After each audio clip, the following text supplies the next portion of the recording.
요즘 대출 이자 내면서 한숨 쉬어본 적 있으세요? 월급은 안 오르는데 매달 빠져나가는 이자는 그대로고 장볼 때마다 물건값은 올라 있고 이러다가 진짜 괜찮은 건가 싶은 생각이 드실 거예요. 그런데 뉴스를 보면 한국은행이 또 금리를 동결했다는 소식이 나와요. 2025년 7월부터 2026년 1월까지 무려 5번 연속으로요. 경기가 이렇게 어려운데 왜 금리를 안 내려주는 건지 답답하시죠? 오늘은 그 속사정을 쉽게 풀어볼게요. 먼저 기준금리가 뭔지부터 간단히 짚고 갈게요. 기준금리는 한국은행이 정하는 기본 이자율이에요. 이게 왜 중요하냐면 우리가 은행에서 대출 받을 때 내는 이자나 예금에 붙는 이자가 전부 이 기준금리를 따라 움직이거든요. 기준금리가 내려가면 대출 이자도 내려가고 기준금리가 올라가면 대출 이자도 올라가요. 그러니까 기준금리는 우리 지갑에 직접 영향을 주는 아주 중요한 숫자인 거예요. 현재 한국의 기준금리는 연 2.5%예요. 한국은행은 2025년 2월과 5월에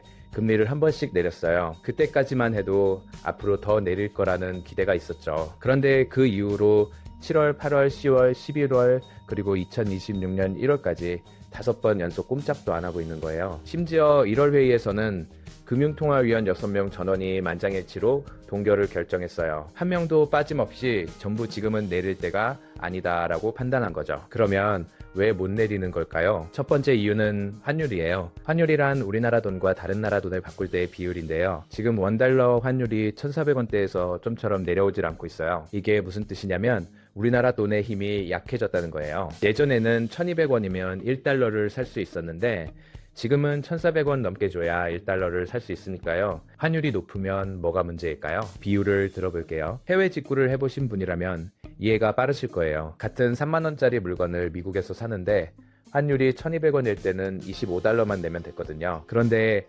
환율이 1,400원이 되면 같은 물건을 사려면 더 많은 원화가 필요해요. 이건 해외 직구뿐만 아니라 우리나라가 수입하는 석유, 밀가루, 소고기 같은 것들도 마찬가지예요. 환율이 높으니까 수입 물가가 올라가고 그게 결국 우리가 마트에서 사는 물건값에도 영향을 주는 거죠. 여기서 핵심이 나와요. 만약 한국은행이 금리를 내리면 환율이 더 올라갈 수 있어요. 왜냐하면 금리를 내리면 우리나라에 돈을 넣어둘 때 받는 이자가 줄어들잖아요. 그러면 외국 투자자들이 이자를 더 많이 주는 다른 나라로 돈을 옮기게 돼요. 우리나라에서 돈이 빠져나가면 원화를 팔고 달러를 사가니까 환율이 더 올라가는 거예요. 환율이 더 올라가면 물가도 더 오르고 그러면 우리 생활이 더 팍팍해지니까 한국은행이 금리를 함부로 못 내리는 거예요. 특히 지금 미국의 기준금리가 연 3.5에서 3.75% 사이거든요. 한국은 2.5%고요. 이미 미국이 우리보다 1.25%나 높아요. 여기서 우리만 금리를 더 내리면 이 차이가 더 벌어지겠죠. 차이가 벌어질수록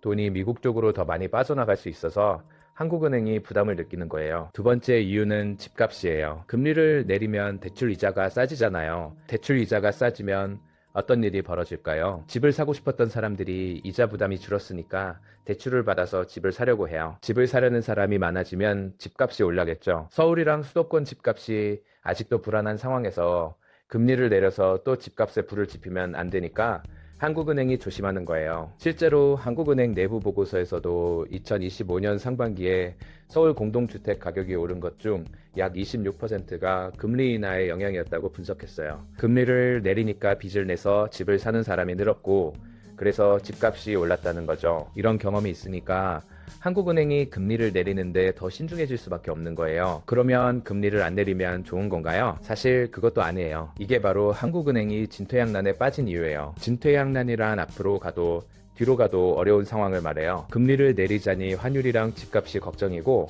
금리를 안 내리자니 경기가 걱정인 거예요. 지금 한국 경제 상황을 보면 반도체 같은 수출 산업은 잘 나가고 있지만 우리가 피부로 느끼는 내수 경기, 그러니까 식당이나 가게 자영업자분들의 상황은 정말 어려워요. 금리가 높으니까 대출이자 부담이 크고 이자 내느라 소비를 줄이게 되고 소비가 줄면 가게 매출이 떨어지고 매출이 떨어지면 직원을 줄이고 이런 악순환이 돌고 있는 거예요. 금리를 내려야 이 고리를 끊을 수 있는데 환율이랑 집값 때문에 못 내리고 있으니까 답답한 상황이죠. 아까 말씀드린 것처럼 다시 한번 정리하면 한국은행이 금리를 안 내리는 게 아니라 못 내리는 거예요. 내리고 싶어도 환율이 1,400원대에서 버티고 있고 수도권 집값도 여전히 불안하니까 함부로 손을 뗄 수가 없는 거죠. 비유하자면 한쪽에서는 불이 나고 있는데 물을 뿌리면 다른 쪽에서 물난리가 날 수 있는 상황인 거예요. 그러면 앞으로는 어떻게 될까요? 2026년 2월 26일에 올해 두 번째 금융통화위원회가 열리는데요. 전문가들은 이번에도 동결될 가능성이 높다고 보고 있어요. 심지어 올해 상반기 내내 동결이 이어질 수 있다는 전망까지 나오고 있어요. 환율이 1,400원 밑으로 확실히 내려오고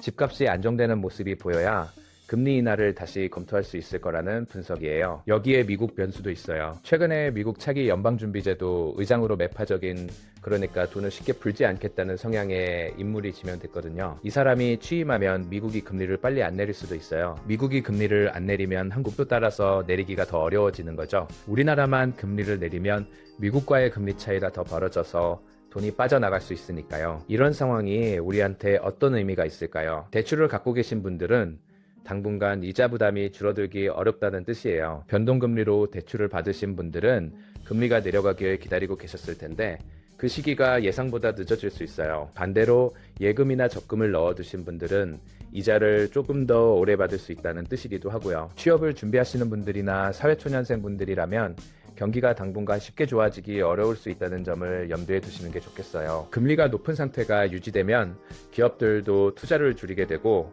채용도 줄어들 수 있거든요. 하지만 반대로 보면 예적금 이자가 나쁘지 않은 시기이기도 하니까 사회생활 초반에 저축 습관을 만들어 두시면 나중에 큰 힘이 될 거예요. 오늘 이야기를 마무리하면 한국은행이 5번 연속 금리를 동결한 건 우리 경제를 괴롭히는 세 가지 문제 때문이에요. 높은 환율, 불안한 집값, 그리고 미국과의 금리 차이, 이 세 가지가 해소되지 않는 한 금리 인하는 쉽지 않아 보여요. 금리라는 숫자 하나가 환율, 물가, 집값, 대출, 이자, 일자리까지 전부 연결되어 있다는 걸 알면 경제 뉴스가 훨씬 쉽게 들릴 거예요. 오늘도 끝까지 봐주셔서 감사합니다.